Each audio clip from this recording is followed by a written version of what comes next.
let's move on to another one. Who's somebody that's got your attention right now? So for me right now, by the way, I wanted to say this as you pointed that out. Brian Pumper says too many old guys. He would be another old guy in I this actually spot. think they have a decent blend right now. I mean, yes, if you could get all 28-year-old guys or Like 27, OKC. 28, Right, yeah. that'd be awesome. Or yeah, even a little bit younger.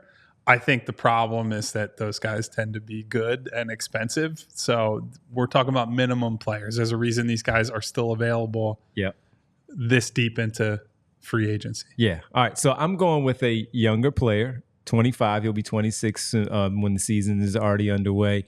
And I'm going to your point when we're just looking at talent. And we're just talking about talent, scoring in general. Because if Kelly Oubre, who we talked about coming off the bench and giving you that scoring punch, he's in a starting group. So if you're going to have somebody coming off the bench to score, we don't know that Jared McCain can do that just yet. I'm looking at Lonnie Walker, of course, the local product from Reading. Last season with the Brooklyn Nets, he averaged just under 10 points at 9.7. He shot the ball overall from the floor 43% from three. He attempted in the 16 attempts a game that he had out. That was a projection there. 9.7. He shot 47% from the field overall, and 42% from the field overall. And from three, he shot 38% on 4.7 attempts a night. He averaged 17. And that's been the big variable for him, I think. Yes. People liked his creative talent coming out of college and his athleticism.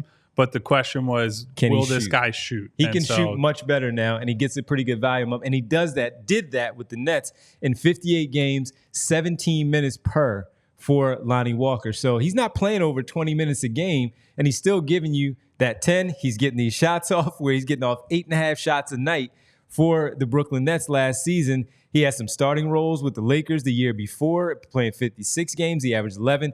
The 3 years prior to last season, he averaged double figures, 11, 12, and 11.7 for the San Antonio Spurs and the Los Angeles Lakers. Last season, just under 10 with the Brooklyn Nets. He's still out there. He's still young. The athleticism, again, we talk about that still being a bit of an issue on this team. You add some more of that with Ricky Council, Kelly Oubre, Paul George, even at 34, and including Caleb Martin in there, with Joel Embiid, a Dembona, more athleticism, more scoring with that second unit coming off the bench.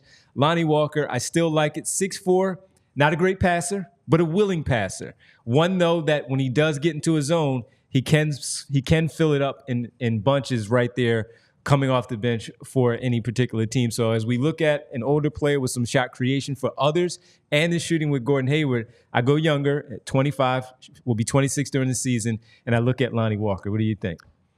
I like him. I think the problem for him, I would say more so than Hayward, he's someone that should be looking for, I'm going somewhere with opportunity, right? I think Lonnie coming here will be good for the Sixers just because the talent bet is better than most of the guys you're going to be able to get. I think he could go to a rebuilding team and, once again, get a decent amount of touches and say, look, this is my skill set. I can shoot. Last year, on almost 5 attempts per game, he's making 38% of his threes. He can be that instant offense guy off the bench, even if it's to another contender or contending hopeful. I think there's just a clearer path for him to play elsewhere.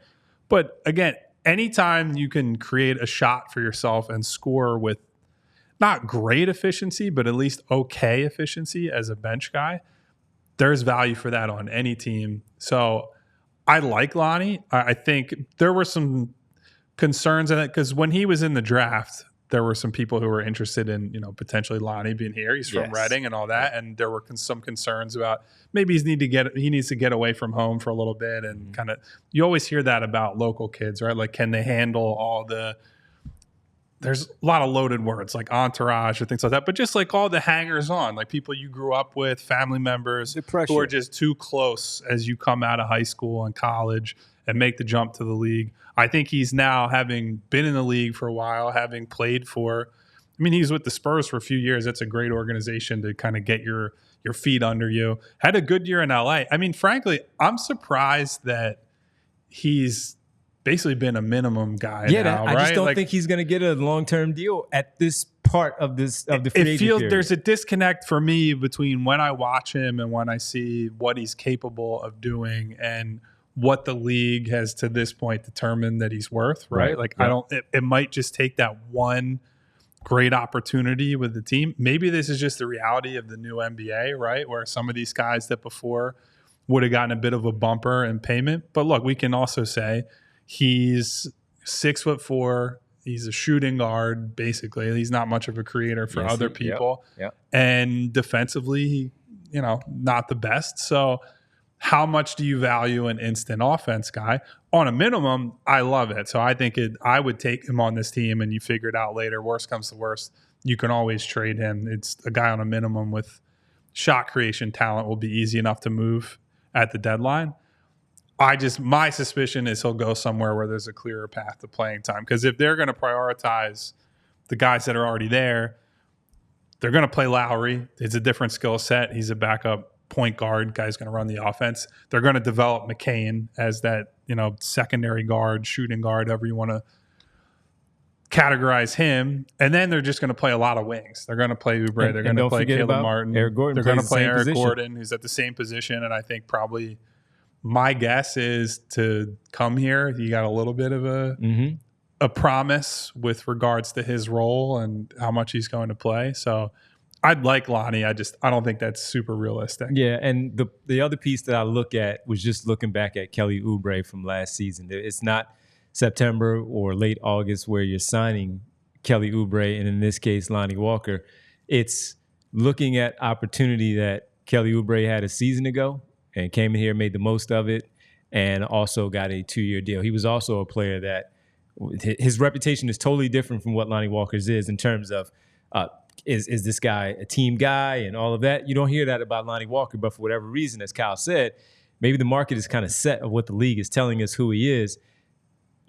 Players might look to, as you mentioned, all right, well, where can I go? Can I go to a spot and boost my value? Can I go to a place where I'm going to play a little bit, if not a lot, play a little bit, where I can still be impactful enough? And does him in a winning situation where the Lakers at the very end, not all that great, and then Brooklyn last season, not at all. And coming into Philadelphia, would that be the case for Lonnie Walker? Can he handle being at home?